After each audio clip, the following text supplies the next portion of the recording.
Welcome to Strange and Scary Story Talk. I'm Heather Nani, and tonight we're talking about Henry James's The Altar of the Dead. This story is exquisite. It is a story not only that is a meditation on death, spirituality, love, betrayal, and forgiveness, but it's also a story that I feel reveals a lot about the author himself and what he was going through at the time that he wrote the story.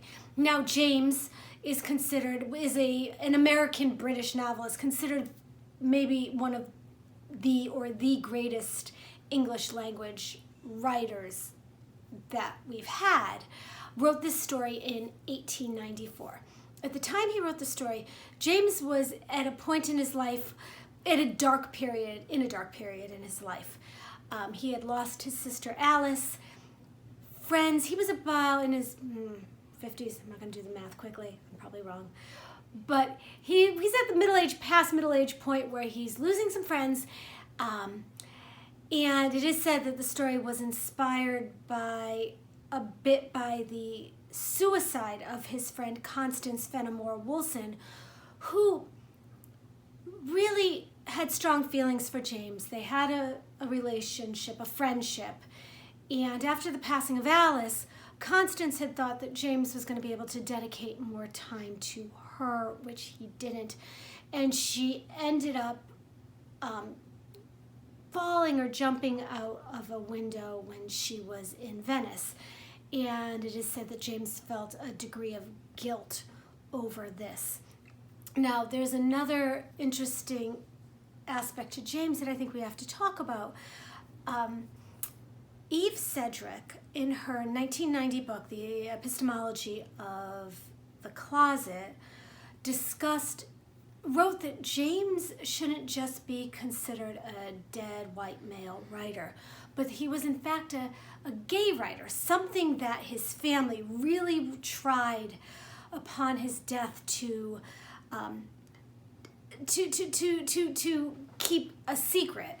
And that Sedgwick feels that, when you look at James's work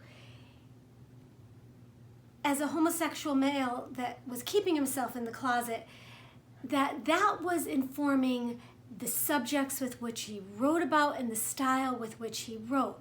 And I will say, James's family, upon his death, was very guarded with who they allowed to read his letters. Well, he had burnt much of his letters, but people who had letters from him, and what the public was allowed to know about him.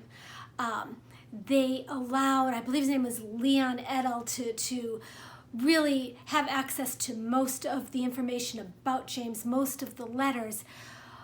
And what they created was this narrative that James was simply celibate, and overlooked the other aspect of James's life, whether or not he was celibate, that he was most likely gay.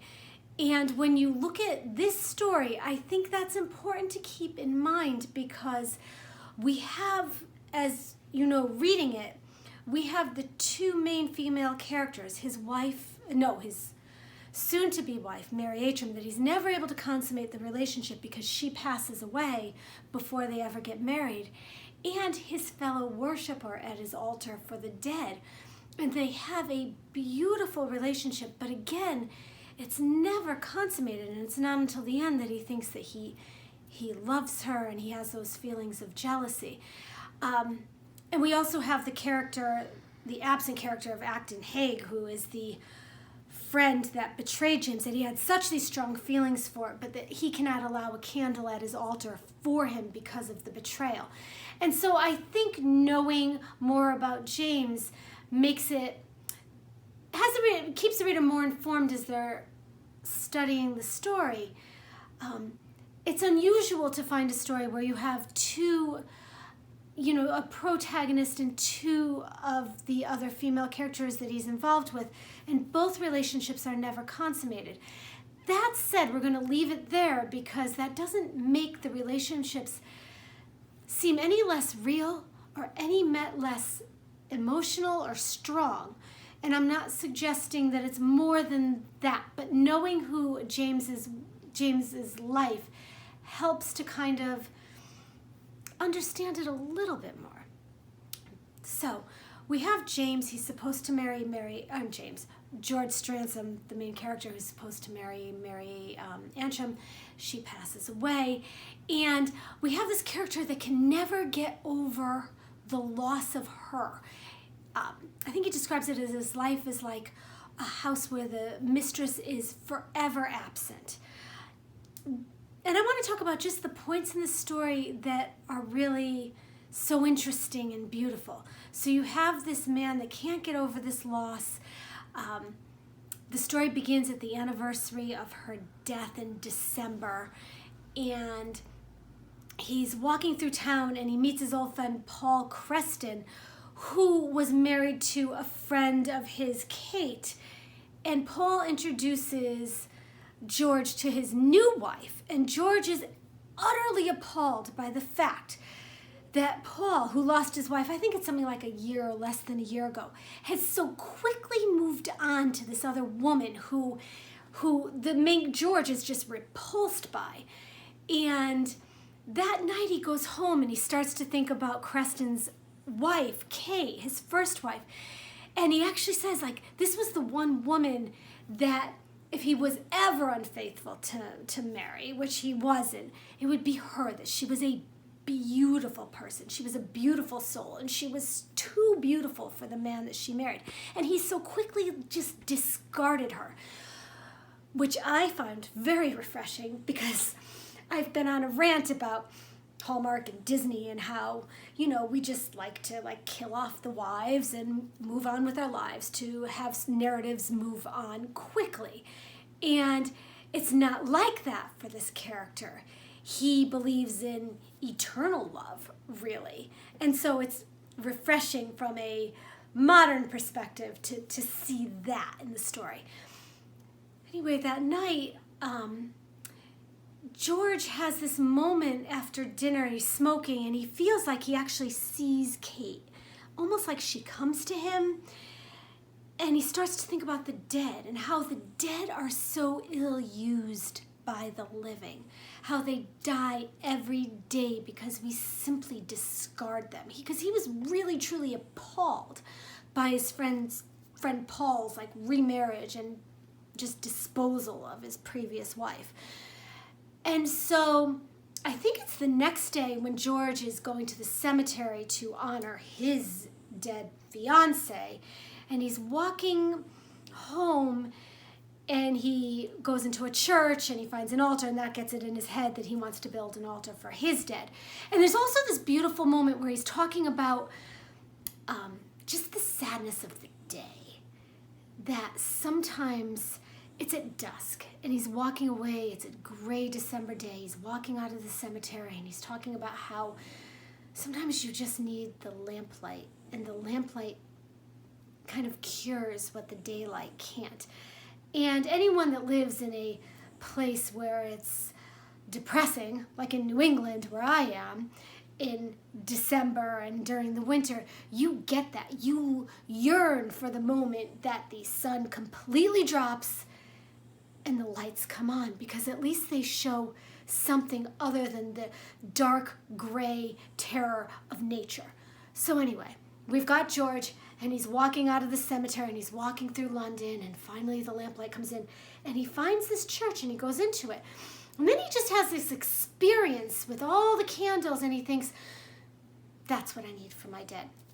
Anyway, as you know, George works something out with the bishop and the priest, and he's allowed to use a portion of that church as his altar, and he puts up candles for all his dead, and George's life becomes about his dead.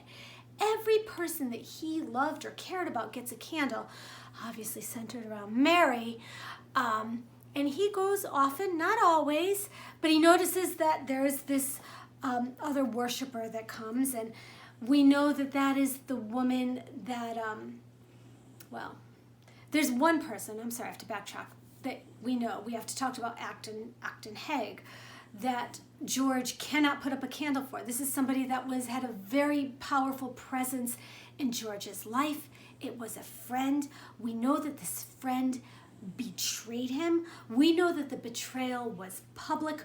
We know George still has feelings for this person, but he cannot and will not put up a candle for George. So anyway, there's this other woman that worships. They develop this very weird relationship where now the altar of the dead goes on for years, right? George isn't always at the altar. When he goes, this woman's there. One night he sees her at the theater, and he's alone and she's alone, and they decide to walk home together. And it turns out that after years of a weird relationship where he doesn't even know her name, and we as readers never learn her name, he discovers that the one person, she told him one night that she only had one dead. He had many dead, and he talks about how the strength of her feelings for this one dead was the same as his for all his dead, and he was perfectly happy to offer his altar up to her for her to worship, to see all of that light for her own that she's mourning. But it turns out, he goes to her house, that he sees a picture, and the person that she had been mourning all along was Acton Haig, the one person that George refused to light a candle for. And he knows that as this Haig man had hurt and betrayed him, he had hurt and betrayed his friend as well. And he wants to carry on their relationship. He would find comfort when he would find her at his altar. And she says, no, the magic, the spell is broken. And there is that magical, mystical quality about this story. If you've ever lived in a city and wandered into a church at night or on a winter day, you know the feeling, the warmth of the church and the lights and the candles at the altars. And he wants to continue that with her, and she can't. She says the magic and the spell has been broken unless you light one more candle, one more, please light one more for this Acton Haig. And so the story continues where George simply cannot, and he says, you know, most people are sanctified being remembered in death, but Haig, the way to sanctify him is to forget him. Anyway, George becomes very sick. He's ready to die. He stops going to his altar. One day he goes back the day he dies. And his friend shows up. And he's dying. And Mary H.M., his wife, comes to him as he's passing away, or it's a hallucination, however you want to see it. And he feels this ecstasy seeing her, and then he feels this terrible guilt. And she's telling him, light that candle. And at the end he's saying, one more, just one more. And his friend comes to him after she hadn't been there. And he's so relieved to see her. And she's saying, no, I want what's right for you. I don't need a candle for him. I just want to be here for you. And it ends with him passing away saying, one more. And we don't know if she ever understood that that one more candle lit was for George, or it was George's last wish that it be for this friend that he probably at the end was able to forgive. And it's almost like the gift of the Magi, the story where, you know, they're both giving up what they thought they wanted because George and, you know, his friend, this other worshiper of the dead, were giving to each other, the two still alive, at the end of the story. And it's very beautiful, and it's very haunting. And it's not an easy story to get through, but I keep rereading it. I'm weirdly mesmerized by it.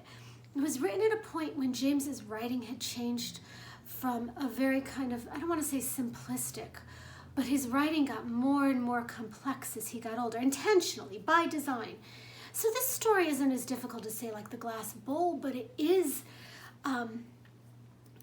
you know, it's a story that takes reading it once and reading it again, and it's magical, and it's sad, and it's beautiful, and I think it's also cautionary, you know, to make sure that you're loving unconditionally. And And that's it. So read it again, because I'm going to read it again, because I'm weird like that, and I think it's awesome. And so, have a good night. Please, if you like this, subscribe, and pretty soon I'll tell you what we're reading next time, but I'm just going to reread this again a couple of times, and then we'll move on from there. So, thank you.